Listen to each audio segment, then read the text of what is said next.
আপনাকে শুধরিয়ে দেয়। একটা নেশা করলে পরে ঘর ছাড়তে হয়, আর একটা নেশা করলে পরে ঘরের প্রিয় পাত্র হওয়া যায়। বলে কোন নেশা? বলে নেশা একটা নেশা করলে লোকালে আবেশকারী হবে, আর প্রকাশ করলে বেলালে হাবশি হবে। বলে সেই নেশা কি? বলে মুহাম্মদুর রাসূলুল্লাহ মুহাব্বতে নেশা তার দিলে বসে গেছে। ওই ব্যক্তি মানে মুখে তো আই লাভ বলবে না, বরঞ্চ দিলে আই লাভের ছবিকে বসিয়ে নেবে। আর যে মুহাম্মদুর রাসূলুল্লাহ আই লাভ মুহাম্মাদের ছবিকে দিলে বসাবে, সে মদের বোতল কখনো ধরবে না, সে জোয়ার পাত্তা কখনো ধরবে না, সে নিজের বিবিকে কখনো জ্বালাবে না, সে কখনো আপনার পর নারীর দিকে খারাপ নজরে দেখবে না, সে কখনো সুদের ধান্দা করবে না, সে কখনো কারোর গীবত করবে না। কারণ যে নবীর হয়ে যায়, নবী মুস্তাফার যে আশিক হয়ে যায়, সে কখনো দুনিয়াতে কখনো দুনিয়াদার হয় না, বরঞ্চ দিনদার হয়ে যায়। নবী যেমন লাজবাব ছিল, তার গোলামও পর্যন্ত লাজবাব হয়ে যায়।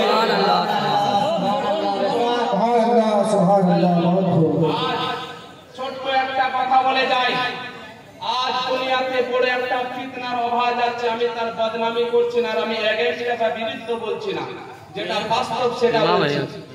কি আজ মুসলমান মসজিদে আকসা প্যালেস্টাইনের উপরে যে আক্রমণ হচ্ছে সারা দুনিয়া দেখেছে, কিন্তু ওই মসজিদে আকসা একজন জয় করেছিল, তার নাম কে জানেন? হযরত সালাহউদ্দিন আইয়ুবী। ও সালাহউদ্দিন আইয়ুবী কে ছিল জানেন? সালাহউদ্দিন আইয়ুবী পিরানে পীর দস্তগীর শেখ মহিউদ্দিন আব্দুল কাদের জিলানী বেলালী রাদিয়াল্লাহু তাআলা আনহুর মুরিদ ছিলেন, আর তার সাথী ভাই গৌস পাকের না হলে তার মুরিদের মুরিদ ছিল। বলুন সুবহানাল্লাহ, সুবহানাল্লাহ। আজ যে নবী বংশের ফুল দেখছেন, ইনারা দুনিয়াকে সেচেছেন নিজের রক্ত দিয়ে। যত ব্লাডের প্রয়োজন হয়েছে ইসলামকে দিয়েছে, যত খাবার দরকার ছিল খাবারের ঘাটতি পূরণ করেছে, যত পানির দরকার ছিল মাওলা ইমামে হুসাইন সমস্ত পানি খোরাক কারবালাতে দিয়ে দিয়েছে। মুসলমান আজ যে তুমি সুস্থ ইসলাম পেয়েছো, শুধুমাত্র নবীর আওলাদের কারণে পেয়েছো। আজ মসজিদে যে আযান হচ্ছে শুধুমাত্র মাওলা ইমামে হুসাইনের পাকের বদৌলতে, আজ নবী বংশের ফুলের বদৌলতে আজকে তুমি নিজের বউ বেটিকে নিয়ে আরাম আয়েশে তুমি দুনিয়াতে চলাফেরা করতে আছো। মুসলমান এই ইসলামকে ওই যখন সালাহউদ্দিন আইয়ুবী আল্লাহু আকবার কেমন মর্দে মুজাহিদ ছিল, কেমন আশিকে রাসূল ছিলেন, দেখুন আল্লাহু আকবার। সালাহউদ্দিন আইয়ুবীকে যখন মানে আপনার ডাকা হলো কোথায়? মসজিদে আকসার চাবি দেওয়ার জন্য যখন ডাকা হলো, তো ইহুদিরা একটা সাজিশ একটা চাল চাললো, যে চালে আজ মুসলমান বউ বেটি পড়ে, যে চালে আজ মুসলমান যুবক যুবতী পড়ে, যে চালে আজ পুরো দুনিয়ার মুসলমান সেই ফিতনার শিকার হয়েছে, সেই চালটা কি? আল্লাহু আকবার। ওহ ইহুদি যখন মসজিদে আকসার চাবি দেওয়ার জন্য যখন তারা শর্ত করলো, তখন কি করলো? ভালো ভালো সুন্দরী নারীদেরকে অর্ধেক উলঙ্গ করে, অর্ধেক লাঙ্গা করে, মেয়েদেরকে সুন্দরী মেয়েদেরকে দুই সাইডে আপনার দাঁড় করিয়ে দিল, আর সুস্বাগতম ওয়েলকাম করার জন্য তাদেরকে দাঁড় করিয়ে দিল। মুসলমান হার দরে হার সময়ে এই ফিতনা চলতে আছে।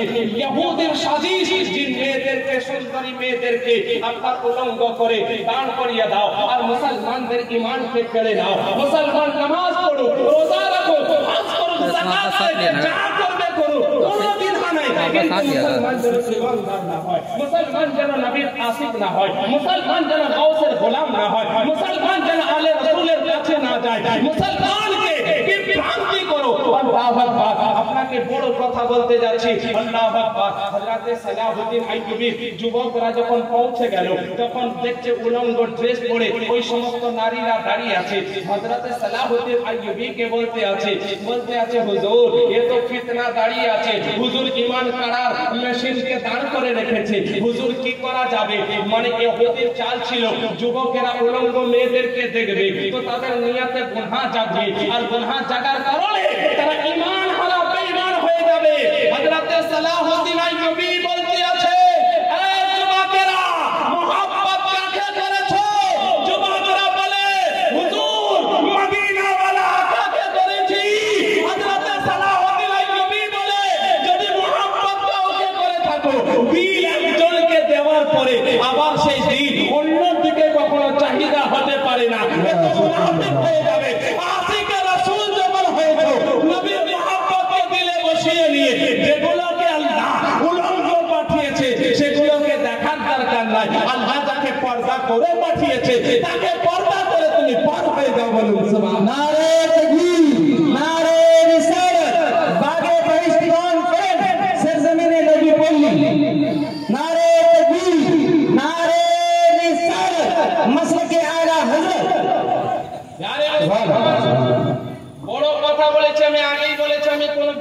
বিরোধিতা করছি না, আর আমি কোনো এগেইনস্টে বলছি না। বর্তমান জগতে যেটা ফিতনা হয়ে দাঁড়িয়েছে সেটা আমি বিরোধিতা করছি, কিন্তু সবই ফিতনা নয়, তার মধ্যে কিছু ফিতনা। আজ দুনিয়াতে বোরখা নিয়ে বড় বাওয়াল হচ্ছে না? তো বোরখা পড়লে যে শরীয়তের মানে পাবন্দ হয় আর মানে ইজ্জতের হেফাজত হয়, আর বোরখা না পড়লে যেভাবে যে ইজ্জতের হেফাজত হয় না, এটা কখনোই না। যদি শরীয়তে বোরখা পড়াটাই কম্পালসরি ম্যান্ডেটরি হতো তো সবার আগে পাকিজা তাহিরা আবিদা সালিহা হযরতে সাইয়্যিদা ফাতেমা বোরখা পড়তেন। মুসলমান বোরখা নয়, বরঞ্চ এমন একটা মানে চাদর, যে চাদরের মধ্যে মানে অনেক আপনার চিত্র ছিল ডাবুকি মেরে, সেই চাদরে এমন নিজেকে পর্দা করেছে যে পর্দাতে নিজের 7 বছরের বেটা কখনো মাথার চুল খোলা দেখেনি। আজ মুসলমান মা বোন খারাপ মনে করবেন না, আমি ক্ষমা চেয়ে দিচ্ছি। বর্তমান আমি মানে বোরখার বিরোধিতা করছি না, বোরখাতে মিসইউজ হচ্ছে সেটার বিরোধিতা করতে চাইছি। বোরখাকে যে বদনাম করা হচ্ছে তার আমি বিরোধিতা করতে চাইছি। বোরখা পড়ার জন্য শরীয়তে হেফাজতের জন্য বোরখা পড়া ম্যান্ডেটরি নয়, কারণ 10,000 20,000 টাকার বোরখা পড়েও সে আপনার হারাম ও নাজায়েজ কাজে লিপ্ত হচ্ছে, কারণ বোরখা পড়ে সে যাচ্ছে যাতে তাকে চিনতে না পারে, তাকে যেন বুঝতে না পারে, এই রকম জন্য বোরখা পড়তে আছে। মুসলমান আজ আপনাকে বলি, যদি আমি যেগুলোকে বোরখা ভেবেছি, যেগুলোকে পর্দা করা ভেবেছি, সেগুলো যদি পর্দা করার হতো তাহলে আল্লাহ পাক উলঙ্গ করে পাঠাতো না, লাংটা করে পাঠাতো না। তো আল্লাহ পাক আপনাকে আমাকে উলঙ্গ করে পাঠিয়েছে, কিন্তু যেগুলোকে ঢাকা আমি ম্যান্ডেটরি ভাবি ওগুলোকে আল্লাহ খুলে পাঠিয়েছে, আর যেটাকে খুলে পাঠানো দরকার আল্লাহ ওটাকেই ঢেকে পাঠিয়েছে। সেটার নাম কি মুসলমান? সেটার নাম হলো চোখ। এই চোখ দেখুন, চোখকে খুলে পাঠানো দরকার, কিন্তু আল্লাহ পাক ঢেকে পাঠিয়েছে পাপড়ি দিয়ে। আর শরীরকে আপনার যেটাকে ঢাকা ভাবি সেগুলোকে উদম করে পাঠিয়েছি। তো সালাহুদ্দিন আইয়ুবী বলে নবীর মুহাব্বত দিলে আছে, আরে যেটাকে আল্লাহ পর্দা করে পাঠিয়েছে ও চোখের হেফাজত করে নাও, ফিতনার গুনাহ থেকে বেঁচে যাবে। বলুন সুবহানাল্লাহ। নারী পুরুষ পুরো দুনিয়াকে চোখের পর্দা করার জন্য বলেছে, চোখের হেফাজতের জন্য বলেছে। তো নবীর যে আশিক হবে, নবীর দিওয়ানি হযরতে সাইয়্যিদা হযরতে মা খাদিজাতুল কুবরা বলতে আছে মাইসারা, নবীর লাজবাব, নবীর মানে কথা লাজবাব, মুহাম্মাদের কথা লাজবাব সাল্লাল্লাহু আলাইহি ওয়াসাল্লাম। কারণ যেহেতু সেই সময় নবী মুহাম্মদ রাসূলুল্লাহ কালেমার দাওয়াত দেননি, সেই সময় নবী বলে কেউ জানতো না।